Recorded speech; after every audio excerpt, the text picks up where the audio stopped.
আল্লাহ তাআলা বলেন সূরা নিসা আয়াত নম্বর ৭৬, আল্লাযীনা আমানু ইউকাতিলুনা ফি সাবিলিল্লাহ, যারা ঈমান এনেছে তারা লড়াই করে আল্লাহর পথে, ওয়াল্লাযীনা কাফারু, আর যারা কুফর অবলম্বন করেছে, ইউকাতিলুনা ফি সাবিলিত তাগুত, তারা লড়াই করে তাগুতের পথে, ফাকাতিলু আউলিয়া আশ-শাইতান, সুতরাং তোমরা লড়াই করবা শয়তানের দোসরদের বিপক্ষে, ইন্না কাইদাশ শাইতানি কানা দাঈফা, মনে রাখবা শয়তানের চক্রান্ত বড় দুর্বল, বড় দুর্বল। মূলত ময়দানে লড়াই মুমিনরা করে না। মুমিনরা লড়াই করবে কিসের মাধ্যমে? মুমিনের শক্তি আছে নাকি? আলা ইন্নাল কুওয়াতা লিল্লাহি জামিআ, সকল শক্তির মালিক তো আমার আল্লাহ। ইন্নাল্লাহা আলা কুল্লি শাইইন কাদির, সর্ব বিষয়ে তিনি পরিপূর্ণ ক্ষমতাবান। বদরের ময়দানে হক আর বাতিলের যখন লড়াই হলো, মুমিনদের শক্তি আর সামর্থ্য কি ছিল সকলের জানা আছে।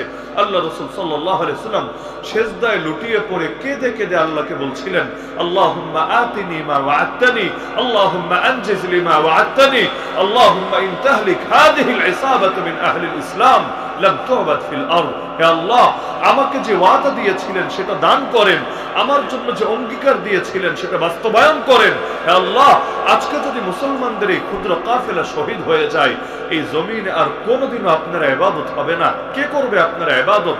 ইবাদত করার মতো কেউ বাকি থাকবে না। একদিকে সংখ্যায় কম, বাহ্যিক শক্তিতে কম, সবকিছুতেই কম।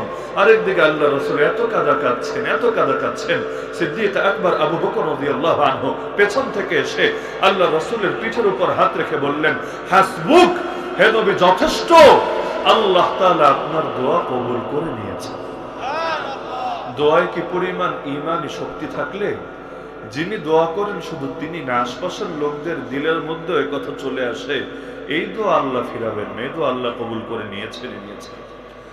অবশেষে যখন লড়াই শুরু হলো এবং লড়াই শেষে ফলাফল কি হলো সেটাও সকলের জানা। আল্লাহ তাআলা ওই ঘটনার কথা কোরআনে সূরা আনফালে আলোচনা করে আল্লাহ বলেন, ফালাম তাকতুলুহুম ওয়ালাকিন্নাল্লাহা কাতালাহুম, বদরের ময়দানে তোমরা কাফেরদেরকে মারো নাই, তোমরা মারবা কি দিয়ে? দুইটা মাত্র তরবারি ছিল মুসলমানদের হাতে, তো মুসলমান মারবেটা কি দিয়ে? আল্লাহ বলে দিচ্ছেন, তোমরা মারো নাই, মেরেছেন আল্লাহ নিজে। ওমা রামাইতা ইয রামাইতা ওয়ালাকিন্নাল্লাহা রামা, হে নবী আপনি যখন ধুলো ছুঁড়ে মেরেছিলেন, আরে আপনি এক মুঠ ধুলো ছুঁড়ে মারলেন, সবার চোখে গিয়ে ঢুকলো, সম্ভব কিভাবে? বাস্তবে আপনি মারেন নাই, আপনি যখন মেরেছিলেন হাত ব্যবহার হয়েছে আপনার, মেরেছেন আল্লাহ নিজে। তার মানে বদরের ময়দানে আল্লাহ বলে দিচ্ছেন যে লড়াই আসলে আপনার করেন নাই, লড়াই করেছেন আল্লাহ নিজে। হ্যাঁ, আল্লাহ তাআলা বাহ্যিক একটা মাধ্যম বানিয়েছেন আপনাদেরকে, কিন্তু মূলত আপনাদের শক্তির দ্বারা কোনো বিজয় আসে নাই। খন্দকের যুদ্ধ আরো কঠিন একটা হালত ছিল, কারণ আগে তো এক এক বাহিনীর সাথে লড়াই হতো, এখন সম্মিলিত বাহিনীর সাথে লড়াই হবে, একটা দুইটা না। ওই আমেরিকা যেমন যুদ্ধ লাগালে একা আসে না, পুরো ন্যাটোরে সঙ্গে নিয়ে আসে। আফগানিস্তানে যুদ্ধ করলো একা কিন্তু করে নাই, ওর দোস্ত আহবা 50-এর বেশি দেশকে একসাথে নিয়ে এসেছিল। একইভাবে আল্লাহ রাসূলের বিরুদ্ধেও কাফেররা যুদ্ধ করতে এসেছিল। আগে তো এক এক দল, এবার এসেছে সম্মিলিত দল, সম্মিলিত বাহিনী, আরবিতে যেটাকে বলে আহজাব। কোরআনে এই নামে একটা সূরাই আছে, সূরা আহজাব। তো এখন সম্মিলিত বাহিনী যখন আসলো, এখন তাদের সাথে মোকাবেলা করবে কিভাবে? সালমান ফারিসি রাদিয়াল্লাহু আনহু পরামর্শে আল্লাহ রাসূল একটা কৌশল গ্রহণ করলেন। মদিনার বাইরেই বিশাল করে এক গর্ত করলেন সাহাবীদেরকে সাথে নিয়ে। আল্লাহ রাসূল নিজেও কাজ করে করে, যদিও পাথরে মাটি, সহজে চাইলে গর্ত খনন করা যায় না। এবং সেই যুদ্ধেই ক্ষুধার জ্বালায় আমার নবীকে পেটে পাথর মারতে হয়েছিল, কারণ সারাদিন কাজ করতে হচ্ছে, মাটি সহজে কাটতেই চায় না। অপরদিকে এখন যদি কামাই রোজগারের চিন্তায় যায়, অন্য কোথাও যদি টাকা পয়সা সংগ্রহের জন্য যায়, এই কাজ আর শেষ হবে না। কাজ যদি শেষ না হয়, বাহিনী যদি এসে কোনোভাবে মদিনার মধ্যে ঢুকে যায়, তাহলে মদিনার নারী পুরুষ থেকে শুরু করে কারোই জান মাল সুরক্ষিত থাকবে না। এজন্য যে কোনো মূল্যে গর্ত বানাতে হবে বিশাল করে, বাহিনী যাতে কোনোভাবে মদিনার ভেতরে ঢুকতে না পারে। বরঞ্চ এত বড় গর্ত থাকলে ঢুকবে কিভাবে? না ঘোরা যাবে না উঠ যাবে। মানুষ যদি কেউ গর্তে নেমে একা একা অতিক্রম করতে চায়, দূর থেকে তীর মেরে তাকে হত্যা করে ফেলা যাবে। তো এই কৌশলকে সামনে রেখে বিশাল করে গর্ত খনন করা হলো। অবশেষে আল্লাহ তাআলা বলেন কোরআনে, সেই যুদ্ধে মুনাফিকরা কিন্তু খুব খুশি ছিল, কারণ মুনাফিকদের ধারণা ছিল ইসলাম শেষ। কারণ এত বিশাল বাহিনীর মোকাবেলা করার কোনো যোগ্যতা, কোনো শক্তি মুসলমানদের নাই। আগে 1000-2000-এর সাথে লড়াই করেছে, এবার কি হবে? এবার মুসলমানদের নাম নিশানা হারায় যাবে। তাও যদি মাইটের খায়া কোনোভাবে দুর্বল অবস্থায় মদিনায় যায়, ওরা ঘাড় ধাক্কা দিয়ে বের করে দেবে। নাউযুবিল্লাহি মিন যালিক। কোরআনে 28 নম্বর পারায় একটা সূরাই আছে, সূরা মুনাফিকুন নামে। টের পাচ্ছেন তো আমি হাঁপিয়ে যাচ্ছি, যে শ্বাস করতে কষ্ট হচ্ছে, টের পাচ্ছেন তো? যা বলে রাখছি এজন্য, পরে যাতে আবার আমার ব্যাপারে দোষ না আসে যে হুজুরের কথা এত তাড়াতাড়ি ফুরায় গেল কিভাবে। কারণ ভেতর থেকে সাপোর্ট না পেলে আমি কতক্ষণ কথা বলবো। তো যাই হোক, এটা আর বলে লাভ হবে না, লাভ হলে হয়ে যেত এতক্ষণে। যেহেতু হয় নাই, তার মানে এটা ওনার সাধ্যের বাইরে। কি আর করার আছে, সাধ্যের বাইরে বোঝা আল্লাহ চাপায় দেয় না, তা আমরা চাপায় দিব কিভাবে? তো এখন বলছিলাম যে এখন মুনাফিকরা খুশি ছিল। আল্লাহ বলেন, ওরা বলে উঠছিল, লা ইন রাজা'না ইলাল মাদিনা লা ইখরিজান্নাল আ'যু মিনহাল আযাল। আমরা সম্মানিতরা এবার যদি মদিনায় ফিরে যাই, আমরা এই লাঞ্ছিতদেরকে, লাঞ্ছিত দ্বারা বোঝাচ্ছে আল্লাহ রাসূলকে আর তার সাহাবীদেরকে, নাউযুবিল্লাহ, আমরা সম্মানিতরা এই লাঞ্ছিতদেরকে এবার মদিনা থেকে ঘাড় ধাক্কা দিয়ে বের করে দেব। যদিও ওদের স্বপ্নই ছিল। ওই বাংলাদেশেও যেমন মুনাফিকরা স্বপ্ন দেখে এমন একদিন আসবে, নাস্তিক বেঈমানরাই পায়ের উপর পা তুলে সব রাজত্ব করবে আর তাওহীদে জনতারে ঘাড় ধাক্কা দিয়ে দেশ থেকে বের করে দেবে। আগে তো হুমকি দিয়ে বলতো, আমার এখনো মনে পড়ে, আমাদের শাইখ মুর্শিদ কায়েদে মিল্লাত আল্লামা জুনায়েদ বাবুনগরী রাহমাতুল্লাহ আলাইহি, এই শাহবাগ থেকে তার হুমকি দিয়ে বলা হতো, এই মোল্লা চলে যা আফগানিস্তান, চলে যা পাকিস্তান।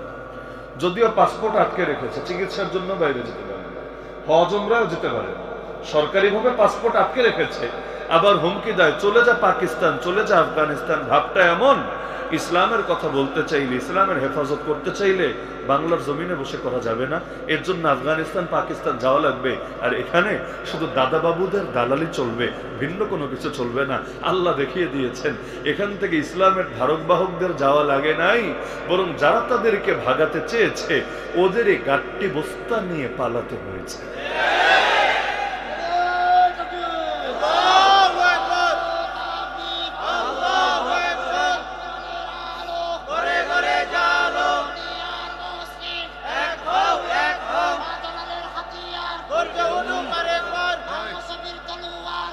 তো যখন সম্মিলিত বাহিনী একযোগে এসে হামলা চালানোর উপক্রম, এখন কি হবে? কে লড়াই করবে? কোন বাহিনী তাদের মোকাবেলা করবে?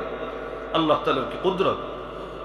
আল্লাহ তাআলা তখন এমন এক ঝড় পাঠিয়ে দিলেন রাতের বেলা, যে ঝড় এসে ওদের তাবু থেকে শুরু করে ওদের ড্যাগ ডেকচি যা আছে, এক জায়গায় থাকতে চাইলে, কোথাও যেতে চাইলে তো ড্যাগ ডেকচি লাগে, তো তাবু ড্যাগ ডেকচি সহ যা কিছু আছে সবকিছু এমন ভাবে উড়িয়ে নিল, ওদের ঘোড়া পর্যন্ত এমন ভাবে পাগল হয়ে গেল, রশি টসি ছিঁড়ে এক এক ঘোড়া এক এক দিকে ছুটতে শুরু করলো। এমনকি ঘোড়ার পায়ের তলায় পড়ে সেই দিন ডজন ডজন কাফের মৃত্যুবরণ করেছিল। তো অবস্থা যখন এমন হলো, ওরাই আর কোনো কুল কিনারা পাচ্ছে না, কই যাবে, কোন দিকে তাকাবে? আমার আল্লাহর বাহিনীর তোর অভাব নেই। আল্লাহর বাহিনী কিন্তু খালি মুসলমানরা না, আল্লাহর বাহিনী কিন্তু দুনিয়ার সাথে আমরা যারা কালেমা পড়েছি তারা না, বরঞ্চ কোরআন বলছে, ওমা ইয়ালামু জুনুদা রাব্বিকা ইল্লাহু, তোমার রবের বাহিনী কত এটা একমাত্র তিনিই জানেন, তিনি ছাড়া তোমার রবের বাহিনীগুলোর কেউ চেনেও না। দেখেন না, আল্লাহ কখনো করণ নামক বাহিনী পাঠিয়ে দেন, কখনো ল্যাংরা মশা পাঠিয়ে দেন, কখনো আল্লাহ তাইরান আবাবিল ঝাঁকে ঝাঁকে আসা পাখি পাঠিয়ে দেন। আল্লাহ এক এক যুগে এক এক রকম বাহিনী পাঠিয়ে দেন। এই যে আল্লাহ তাআলা আবু জাহলকে নিধন করেছিলেন কার মাধ্যমে? বড় কোনো বীর বাহাদুর সেনাপতি তো না, আল্লাহ ছোট দুইটা বাচ্চারে পাঠিয়ে দিল, মুআজ আর মুআওয়াজ, এমন দুইটা বাচ্চা, দাড়ি মুচু গজায় নাই। এমনকি তারা যখন এসেছে ওই অন্য কোনো কাফেরের মাথায়ও আসে নাই এই ছোট দুইটা বাচ্চা কি করতে পারে। বড় কোনো বীর বাহাদুর যদি যেত, আবু জাহলের ধারে কাছেও বসতে পারতো না, কচুকাটা করে ফেলতো। কারণ নেতা যদি শেষ হয়ে যায়, কর্মী আর টিকতে পারে না। বাংলাদেশেও যেমন দেখেন না, নেতা নাই, নেত্রী নাই, লাখ লাখ কোটি কোটি কর্মীও নেই। এখন কে যে কোন ম্যানকে চিপায় গিয়ে লুকায় আছে এখন আর চেনার উপায় নেই। এমনকি আমার এই কথা শুনেও তার যদি দিলে কষ্ট লাগে, তবুও রাগ নিয়ে মাথাটা নিচু করে রাখবে, হুজুর দিন আসবে, আমাদেরও দিন আসবে, কিন্তু এখন কিচ্ছু বলার সুযোগ নাই। কারণ দিন পরিবর্তন হয়ে গেছে। ওয়াতিলকাল আইয়ামু নুদাউলুহা বাইনান নাস, আল্লাহ বলেন দিনগুলো এভাবেই আমি মানুষের মধ্যে চক্রাকারে ঘোরাতে থাকি, কখনো এর ফেভারে তো কখনো এর ফেভারে। তো এখন বড় কোনো মানুষ গেলে আবু জাহাল পর্যন্ত বুঝতে পারতো না, কারণ সেনাপতির নিরাপত্তা সবচাইতে বেশি, তাকে যেভাবে প্রোটোকল দেওয়া হয় দ্বিতীয় কাউকে দেওয়া হয় না। কিন্তু ওদের কল্পনায় আসে নাই 2 বাচ্চা এসে কি করতে পারে। এ বাংলাদেশেও দেখেন না, চিন্তা করেছে বড় বড় রাজনীতিবিদ আর রাজনৈতিক দলরাই পারে নাই, এই পোলাপান নাক টিপলে দুধ বের হয়, ওরা কি করবে? বাস্তবে হালতটা কিন্তু এমনই ছিল। এবং কোরআন আয়াতের বাস্তব রূপায়ণ এই আয়াত 2টা আমি এই আন্দোলনের পর যতবার মাথায় স্মরণে আসে, আমার কেন যেন মনে হয় এই আয়াতগুলো 1500 বছর আগের আয়াত না, বরং জুলাই আন্দোলনের পরে যেন আল্লাহ আয়াত নাজিল করেছেন। মানে কোরআন যে বর্তমান, কোরআন যে অতীত না, কোরআন যে প্রতিটা দিন বর্তমান, আজকেও বর্তমান, 100 বছর পরও বর্তমান, কিয়ামতের একদিন আগেও কোরআন পুরানো হবে না, সেকেলে হবে না, বরং সর্বদা কোরআন এমন আয়না হিসাবে থাকবে যে আয়নায় নিজের চেহারা, পরিবারের চেহারা, সমাজের চেহারা, রাষ্ট্রের চেহারা দেখা যাবে। নাহলে এই 2টা আয়াতে আপনি চিন্তা করেন, এক আয়াতে আল্লাহ বলেন ওয়ালাউ আন্না আহলাল কুরা আমানু ওয়াত্তাকাউ লাফাতাহনা, আল্লাহ তাআলা বলে দিচ্ছেন ফালাম্মা নাসু মা যুকিরু বিহি ফাতাহনা আলাইহিম আবওয়াবা কুল্লি শাই। বান্দা যখন আমার উপদেশ বাণীকে ভুলে গেল, প্রথমেই আমি তারে ধরি নাই, আমি তারে পাকড়াও করি নাই, বরঞ্চ প্রথমে আমি তার জন্য সবকিছু দরজা খুলে দিয়েছি। সবকিছু দরজা, টাকা পয়সার দরজা, ক্ষমতার দরজা, প্রভাব প্রতিপত্তির দরজা, নৈশ ভোটের দরজা, চুরির দরজা, ডাকাতের দরজা, ইন্ডিয়ার দরজা, চায়নার দরজা, আমেরিকার দরজা, সব দরজা খুলে দিয়েছি, প্রথমেই ধরি নাই। হাত্তা ইযা ফারিহু বিমা উতু, সবকিছু পেয়ে বান্দা যখন মহা খুশি, এখন আর পা মাটিতে পড়ে না, মানুষরে মানুষই মনে করে না, ধরাকে সরা জ্ঞান করে, রাষ্ট্রের সবচাইতে সম্মানিত আলেমদের গায়ে হাত তুলতেও দ্বিধা করে না। এইভাবে যখন অহংকার চূড়ান্ত মাত্রায় বেড়ে গেল, আল্লাহ বলেন তখন কি করেছি জানো? আখাযনাহুম বাগতা, আমি আল্লাহ হঠাৎ করে ধরে ফেলেছি।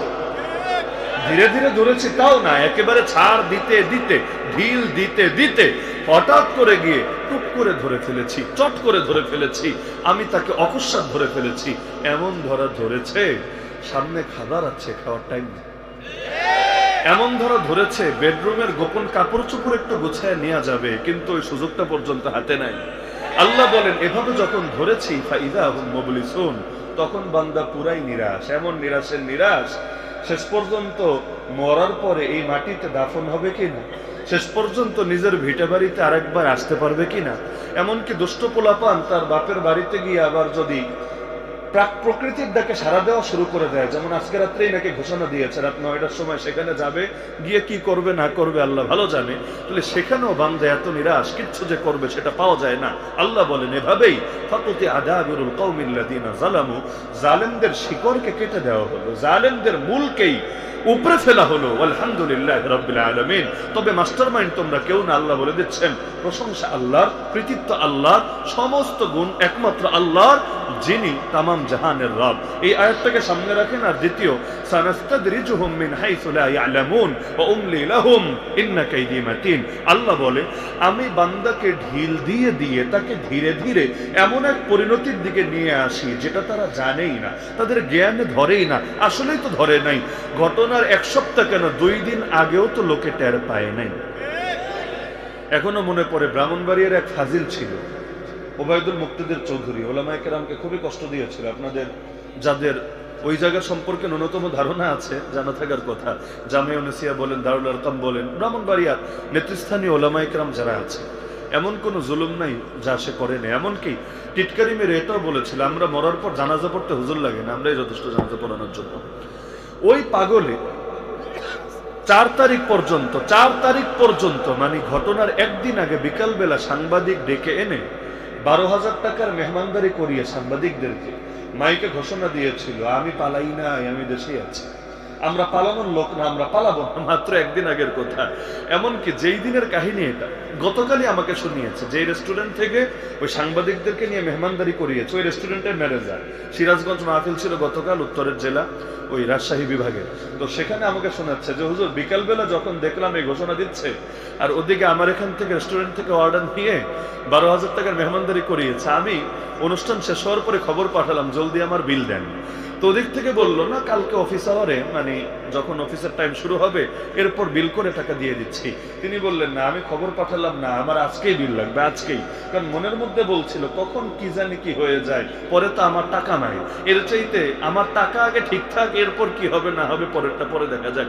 তিনি বলেন যে হুজুর আমার এখনো ভালো লাগে, কেন? ওই 12,000 টাকা যদি ওই দিন বিকালে আমি জোর করে চাপ দিয়ে আদায় না করতাম, ওই টাকা আর আমার পাওয়া লাগতো। আসলে টাকা দিবে কে? পরবর্তীতে তো এক একজন গিয়েছে এক এক দিকে। তা আল্লাহ বলে যে আমি ধীরে ধীরে এমন পরিণতির দিকে নেই যেটা তাদের জ্ঞানে ধরে না, মাথায় ধরে না। ওয়াউমলি লাহুম, আমি বান্দাকে ঢিল দিয়ে রাখি, কিন্তু ইন্না কাইদি মাতিন, যখন ধরি আমার কৌশল এতটা শক্ত হয় যে কৌশল বান্দা কিছুতে অতিক্রম করতে পারে না। এই যে আমেরিকা এসেছিল না আফগানিস্তানে, বলেছিল 3 দিনের মধ্যে আফগানকে শেষ করে দিবে, কাবুলের পতন ঘটাবে 3 দিনে, এবং মোল্লা ওমরকে নিয়ে হাজির করবে ওয়াশিংটনে। কিন্তু 19 বছরেও পারেনি, আলহামদুলিল্লাহ 19 বছরেও। এমনকি শেষ পর্যন্ত 29 ফেব্রুয়ারি দিনটাও সেই একটা দিন, মানে পরাজয়ের চুক্তি করবে এমন একটা দিন বেছে নিয়েছে যাতে করে 4 বছর পর পর পরাজয়ের স্মৃতি স্মরণে আসে। কারণ 29 ফেব্রুয়ারি প্রত্যেক বছর আসে না, এই বছরেও নাই। 4 বছর পর পর যখন আসবে তখন মনে করবে হায় রে, আমরা তো একটা মাইর খাইছিলাম আফগানিস্তানের বুকে।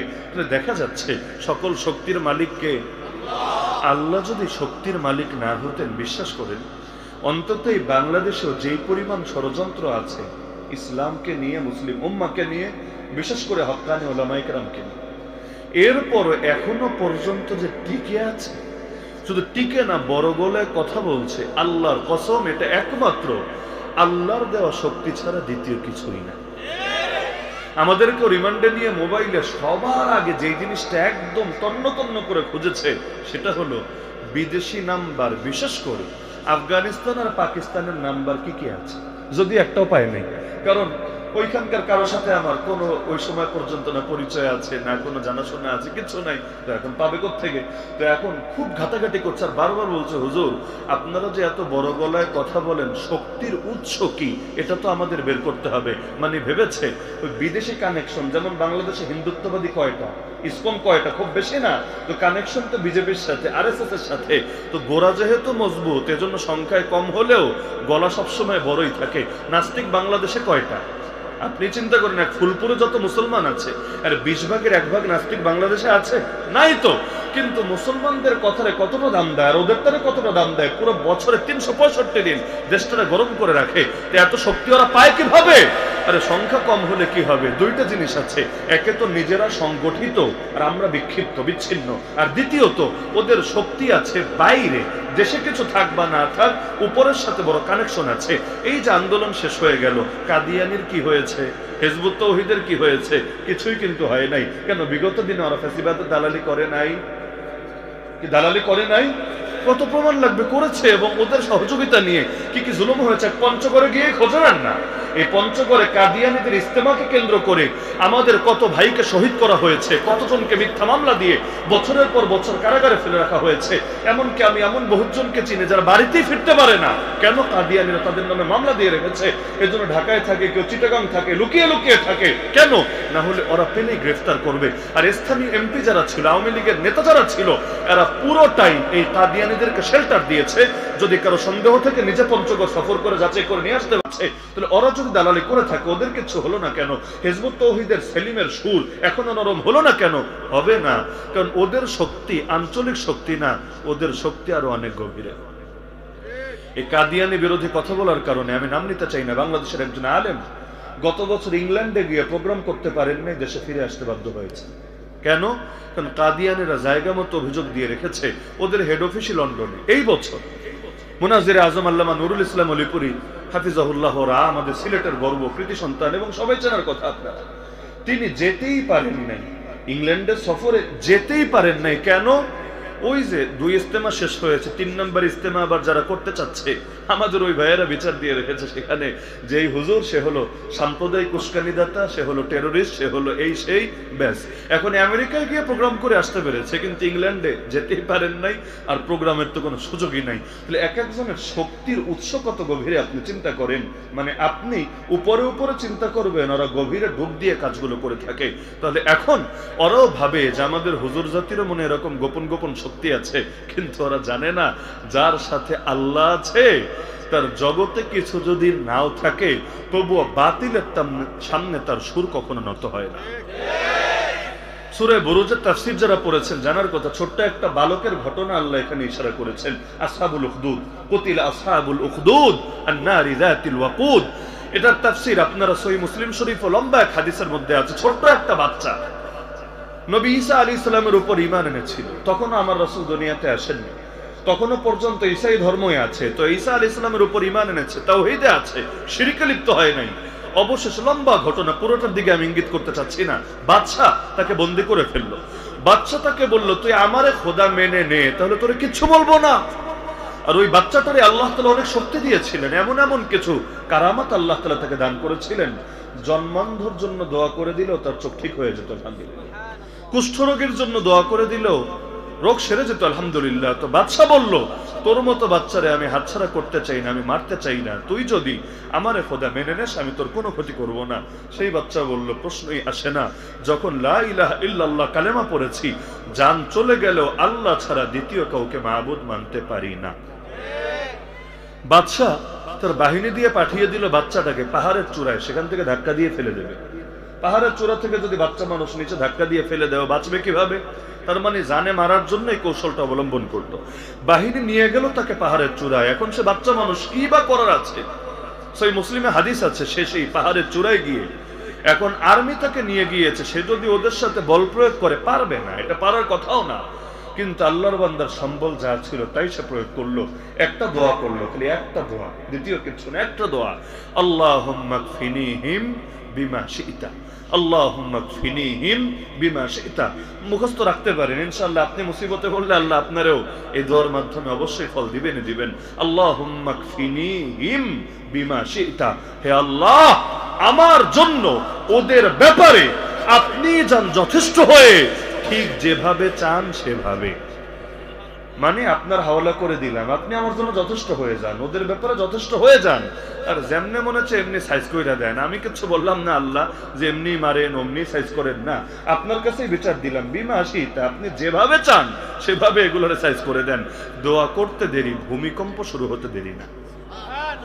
এমন কাঁপাকাঁপি শুরু হলো, সহিহ মুসলিমের হাদিস, এমন কাঁপাকাঁপি শুরু হলো, একটা একটা করে সবগুলো গড়িয়ে পড়ে গেল পাহাড়ের চূড়া থেকে, শুধুমাত্র বাচ্চাটাই দাঁড়ায় রইল, সে পড়ে নেই, সে দাঁড়িয়ে আছে, বাকি সবগুলো পড়ে গেছে। সে চাইলে সেখান থেকে পালিয়ে যেতে পারতো, কিন্তু পালিয়ে যাওয়াই তো সমাধান না। পালিয়ে গেলে নিজে ভালো থাকা যায়, কিন্তু জাতির কি হবে? এই দেশে এখনো পর্যন্ত যে ওলামায়ে কেরামরা জুলুম সয়েছেন, তারা যদি চান বাইরের দেশে চলে যাবেন, সুযোগ নাই। আপনাদের ধারণা তো থাকার কথা, সুযোগ নাই। আচ্ছা আলহামদুলিল্লাহ, তাদেরকে মহব্বত করে এমন লোক সারা দুনিয়াতে আছে, তাদেরকে বরণ করার জন্য অনেকে এক পায়ে খাড়া আছে। কিন্তু সবাই যদি চলে যায়, এই জাতির কি হবে? অন্ধকার শেষ করে আলো আনবে কে? এটার জন্য মেহনত আর মুজাহাদা করবে কে? ওই বাচ্চা এসে হাজির এবার বাদশার সামনে। বাদশা দেখে অবাক, কিরে পিচ্ছি তুই কোত্থেকে আসলে, আমার বাহিনী কই? এক বাক্যে বলল, কাফাহুমুল্লাহ, ওদের জন্য আল্লাহই যথেষ্ট হয়ে গেছেন।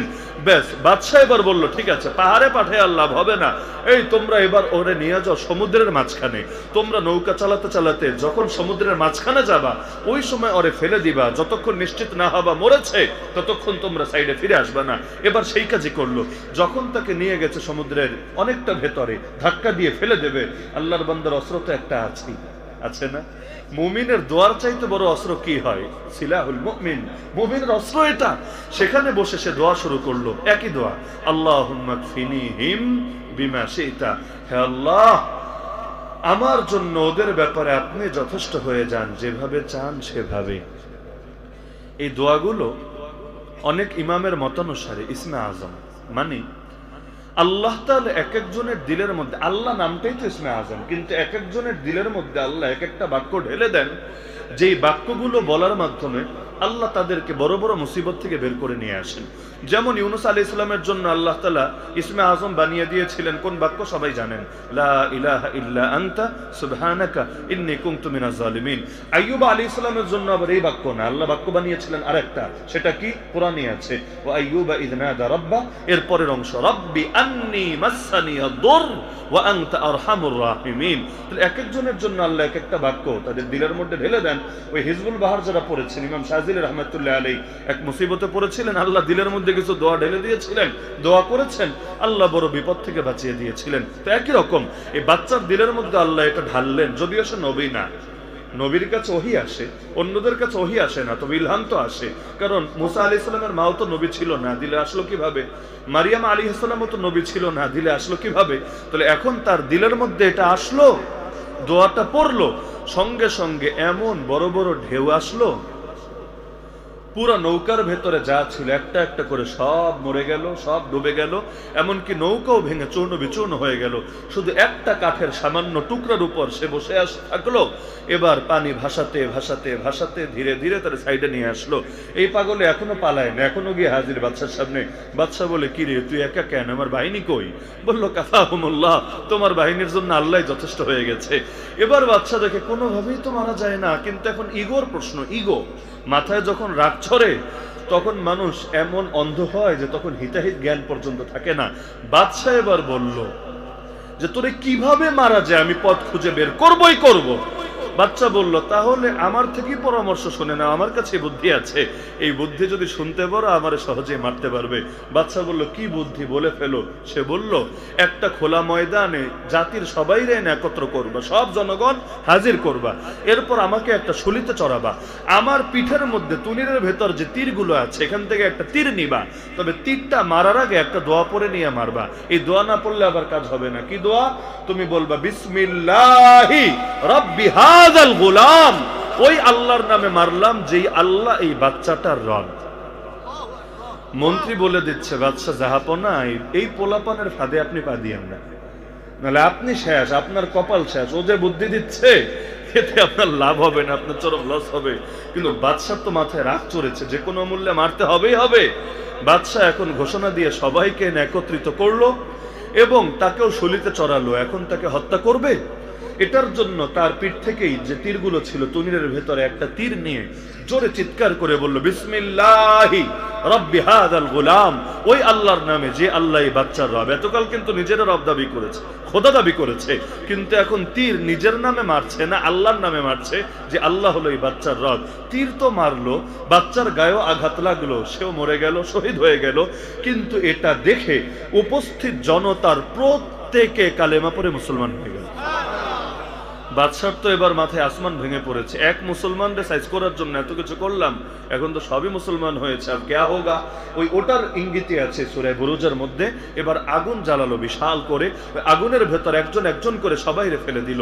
কিন্তু আল্লাহর বান্দারা মুসলিম, আমরা তো পুরান মুসলমান, চিন্তা করেন আমাদের ইমান আর নতুন মুসলমানদের ইমান। একটা একটা করে সবাই আগুনে ফেলে দিল, জান দিয়ে দিল। কিন্তু আলহামদুলিল্লাহ সুম্মা আলহামদুলিল্লাহ একজন ঈমান দিল না। শেষের দিকে এক নারীর সিরিয়াল আসলো, যার কোলে দুধের একটা বাচ্চা। এই নারী একটু বিচলিত হয়ে গেল, একবার তাকে আগুনের দিকে, একবার তাকে বাচ্চার দিকে, আবার আগুনের দিকে, আবার বাচ্চার দিকে। সে বিচলিত, হায় রে, বাচ্চাটার কি পাপ, কি অপরাধ, আজকে তাকেও আগুনে পুড়ে ছাই হতে হবে। এখন তার মনটা একটু নড়বড়ে হয়ে যাচ্ছিল, আল্লাহর কি কুদরত। সেই শিশু বাচ্চাটা, মুসলিম শরীফে আছে হাদিস, শিশু বাচ্চাটা আল্লাহ তার জবান খুলে দিল। সে বলে উঠল, মা তুমি বিচলিত হয়েও না, তুমি যেটাকে ভাবছো আগুনের গর্ত, আরে সেটা জান্নাতের একটা বাগান ছাড়া কিচ্ছু না। অবশেষে সেখানে ঝাঁপ দিল, নিজের জানও কোরবান করলো। তো জাতি সকলে জান দিয়ে দিল, কিন্তু আলহামদুলিল্লাহ ঈমান দিল না। তো হক আর বাতিলের মধ্যে দ্বন্দ্ব যেহেতু হবেই হবে, এমনকি আল্লাহ নিজে কোরআনে বলেন, নবীদের জন্য অপরাধীদের ভেতর থেকে দুশমন আমি বানিয়ে দিয়েছি, আমি নিজে। কারণ আল্লাহ যদি না বানান হবে কিভাবে? তাহলে আল্লাহ তাআলাই বন্ধু বানিয়েছেন, আল্লাহ শত্রু বানিয়েছেন। কেন বন্ধু বানিয়েছেন? শুকরিয়ার পরীক্ষা নেওয়ার জন্য। শত্রু বানিয়েছেন, ওই শুরুর কথা মনে থাকলে বুঝবেন, শত্রু বানিয়েছেন কিসের পরীক্ষা নেওয়ার জন্য? সবরের পরীক্ষা নেওয়ার জন্য। ওয়াকাযালিকা জাআলনা লিকুল্লি নাবিয়্যিন আদুওয়াম মিনাল মুজরিমিন। এমনকি আমার নবী বলেছে, যার ঈমান হবে যেমন তার উপর পরীক্ষাও আসবে তেমন। ঈমান কচুপাতার পানির মতো, পরীক্ষাও কচুপাতার পানির মতো। আর ঈমান জামানার বেলালের মতো, আপনার উপর মুসিবত আর পরীক্ষাও আসবে জামানার বেলালের মতো। সুতরাং মুসিবতে না পড়লে মনে মনে খুশি হয়েন না যে আমার ঈমান মনে হয় বড় পাকা, এজন্য আমার উপর মুসিবত আসে না। উল্টো পেরেশান হয়েন, যে আল্লাহ তিনি কেন আমার থেকে পরীক্ষা নিচ্ছেন না? আরে কত বান্দার থেকে নিচ্ছে, কিন্তু আমার থেকে কেন নিচ্ছে না? তাহলে কি আমার ঈমানে কোথাও কোনো ঝামেলা হয়েছে? না হলে হাদিসে আছে ইন্না ইজামাল জাযাই মা ইজামিল বালা, পরীক্ষা যত বড় হবে পুরস্কারও তত বড় হবে। ওয়া ইন্নাল্লাহা ইযা আহাব্বা কওমান ইবতালাহুম, আল্লাহ যখন কোন জাতিকে ভালোবাসে তখনই কেবল তাদেরকে বিপদ দিয়ে পরীক্ষা করে। ফামান রাদিয়া ফালাহুর রিদা, বিপদে পড়েও যারা আল্লাহর উপর খুশি থাকে আল্লাহ তাদের জন্য খুশি হয়ে যান। ওমান সাখিতা ফালাহুস সাখাত, আর যারা আল্লাহর উপর নারাজ হয়ে যায় আল্লাহ তাদের উপর নারাজ হয়ে যান। এজন্য হাদিসে আছে দুনিয়া মুমিনের জন্য জেলখানা। খালি কাশিমপুর আর কেরানীগঞ্জ বলেই কথা না, গোটা দুনিয়াটাই মুমিনের জন্য জেলখানা, কাফেরের জন্য জান্নাত, কাফেরের জন্য স্বর্গ। তো মুমিনকেই দুনিয়ায় পরীক্ষা দিতে হবেই হবে। হ্যাঁ, ইন্নামা আল উসরি ইউসরা, পরীক্ষা যদি আসে 1 গুণ, এরপরে আল্লাহর নিয়ামত আসবে 2 গুণ। এই বাংলাদেশেও দেখেন পরীক্ষা যত ধাপে দিয়েছেন পরীক্ষার ফল খারাপ হয় নাই। ওই সবরে মেওয়া ফলে, ফলে না?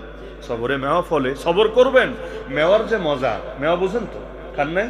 মেওয়ার কিন্তু স্বাদই আলাদা, একটা অপার্থিব স্বাদ, মানে আলাদা এক ধরনের মজা কাজ করে, কিন্তু সবর করা লাগে। এটা হুটহাট করে খাওয়ার উপযুক্ত হয় না, বরং ওই আতাফল আর কি, মেওয়া মানে আতাফল। ওই আতাফলটা খেতে বেশ ভারী মজা, কিন্তু এটা খাওয়ার উপযোগী হতে বেশ লম্বা একটা সময় লাগে। তাহলে বাংলার জমিনেও যত অন্যায় আসবে, যত মুসিবত আসবে, এই অন্ধকারকে দূর করে আলো জ্বালানোর জন্য আমাদেরকেও সবরের পরিচয়, জিহাদের পরিচয় দিতে হবেই হবে। আল্লাহ রসুল বলেন যে মারা গেলে এমন অবস্থায় জীবনে কখনো জিহাদ করে নাই, জিহাদের তামান্না অন্তরে রাখে নাই, সে এক প্রকার মুনাফিক হয়ে মারা গেল। মান মাত ওয়া লাম ইয়াগযু ওয়া লাম ইউহাদ্দিস নাফসাহু বিল গাযওয়ি মাতা আলা শুবাতিন মিনান নিফাক। এমন কি নবী বলেন যে ব্যক্তি জিহাদের কোনো চিহ্ন ছাড়া আল্লাহর সামনে গিয়ে দাঁড়ালো, সে এমন ভাবে দাঁড়াবে তার শরীরটা পরিপূর্ণ থাকবে না, খুঁত থাকবে, ত্রুটি থাকবে। মান লাকি আল্লাহ বিগাইরি আসারিন মিনাল জিহাদ লাকি আল্লাহ ফিহি সুলমা, তার মানে কামেল হতে চাইলে গায়ে যদি জিহাদের কিছু আঘাত থাকে আল্লাহর দেখাবে আল্লাহ। যেমন নবীর এক সাহাবী, বেদুইন সাহাবী, বেদুইন বুঝেন তো, মানে মরুভূমিতে থাকে, ওই উটটুট চড়ায় খায়, মরুচারী জীবন যাপন করে, শহরের মানুষের মতো এত প্যাস্টেস নাই ভিতরে। তো জিহাদের ময়দানে শরীক হয়েছে 7ম হিজরির কথা, খায়বারের যুদ্ধে। যুদ্ধ শেষে আল্লাহ রাসূল গনিমত ভাগ করছেন, তার ভাগেও কিছু সম্পদ পড়েছে, কিন্তু যখন ভাগ করছিলেন সে ছিল না। তো নবী তার ভাগেরটা এক কোণায় রেখে দিলেন। যখন আসলো নবী বললেন তোমার ভাগে এটা পড়েছে, তুমি নিয়ে যাও। সে হাসতে শুরু করলো, আরে হাসি হাসি থামে না। নবী বলছে কি ব্যাপার, হাসো কেন? তোমারে মাল নিতে বলছি, বেটা নিয়ে চইলা যাও, হাসো কিসের জন্য? সে হেসে বলি ইয়া রাসূলুল্লাহ, আমি কি এটার জন্য জিহাদে এসেছি আপনার সাথে? জিহাদও তো কেউই মালের জন্য আসে নাই, মাল পাবে কোনো গ্যারান্টি আছে? জিহাদ তো হলো এমন এক বাজার, যেই বাজারে মুসলমান যায় নিজের জান বিক্রি করতে, সে হবে বিক্রেতা, আল্লাহ হবেন ক্রেতা। পণ্যের নাম হবে জান আর মাল, মূল্যের নাম হবে জান্নাত। শাহাদাত হয় মাতলুব ও মাকসুদ মুমিন, না মালে গনিমত না কিশোর কুশাই। এজন্য হাদিসে আছে হারেথা আল আনসারী রাদিয়াল্লাহু আন বদর যুদ্ধে শহীদ হয়ে গেলেন। এরপর তার মা উম্মে হারেসা আল্লাহ রাসূলের কাছে আসলেন, এসে বললেন ইয়া রাসূলুল্লাহ, আপনি তো কত কিছুই বলেন, কিন্তু আমারে কি আমার বাচ্চাটার ব্যাপারে একটু তথ্য দিবেন না, একটু কিছু বলবেন না? কারণ ফাইন কানা ফিল জান্নাতি সাবারতু ওয়া ইন কানা গায়রা যালিকা ইজতাহাদতু আলাইহি ফিল বুকা, আমার বাচ্চাটা যদি জান্নাতি হয় আমি সবর করব, আমি কাঁদবো না, আমি তার জন্য কোনো আফসোস করব না।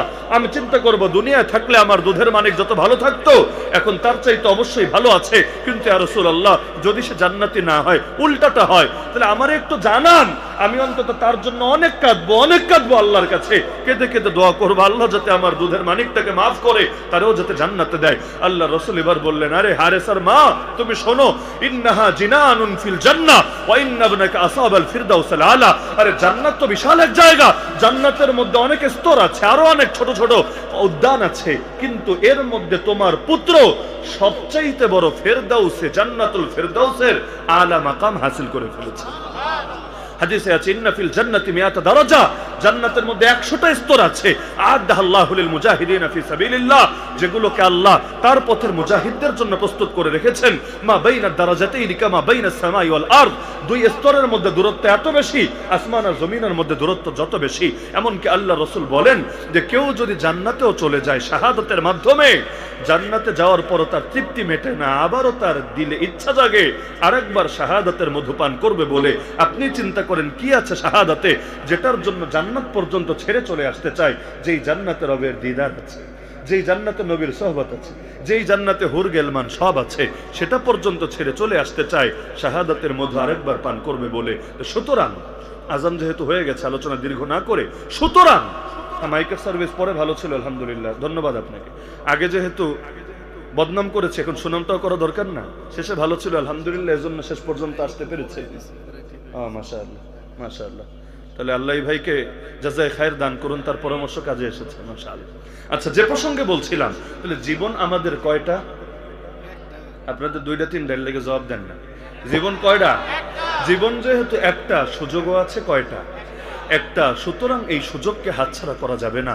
মোহাম্মদ বিন কাসেম যদি 18 বছর বয়সে এসে এই হিন্দুস্তানের জমিনে কালেমার পতাকা উড়াতে পারে, মুআজ আর মুআওয়াজ দাড়িমুছ গজানোর আগে যদি উম্মতের ফেরাউন আবু জাহালের সাথে বোঝাপড়া চূড়ান্ত করতে পারে, এমন কি উসামা বিন যায়েদ হিব্বুর রাসূল এই সাহাবী ওই অল্প বয়সেই যদি এত বড় ময়দানে নেতৃত্ব দিতে পারে, তাহলে আমাদের কেউ এই বাংলার জমিনকে ইসলামের জমিনে পরিণত করার জন্য নিজের সর্বোচ্চ কোরবানিটুকু দিতে হবেই হবে। কারণ আল্লাহর জমিনে ইসলাম বিজয়ী হবেই হবে, আমাকে নিয়ে হোক আর আমাকে ছাড়া হোক, কিন্তু আমি কোনোদিনও বিজয়ী হতে পারবো না ইসলাম ছাড়া। আমি চরম হারা হেরে যাব ইসলাম ছাড়া। সুতরাং ইসলাম যেহেতু বিজয়ী হবেই, আমারও কিছু অবদান থাকুক না ইসলামের বিজয়ের জন্য। সুতরাং আজকে এই মাহফিল থেকে প্রত্যেকে প্রতিজ্ঞাবদ্ধ হন আল্লাহর সাথে, আল্লাহ একটা মাত্র প্রাণ, যতদিন ভেতরে প্রাণ আছে সেই প্রাণে স্পন্দন আছে, ধমনীত রক্ত প্রবাহিত আছে, হকের পক্ষে বাতিলের বিপক্ষে আমাদের আমরণ লড়াই চলবেই চলবে ইনশাআল্লাহ। আল্লাহ সবাইকে তৌফিক দান করুন, আমিন। ওয়া আখিরু দাওয়ানা আলহামদুলিল্লাহি রাব্বিল আলামিন।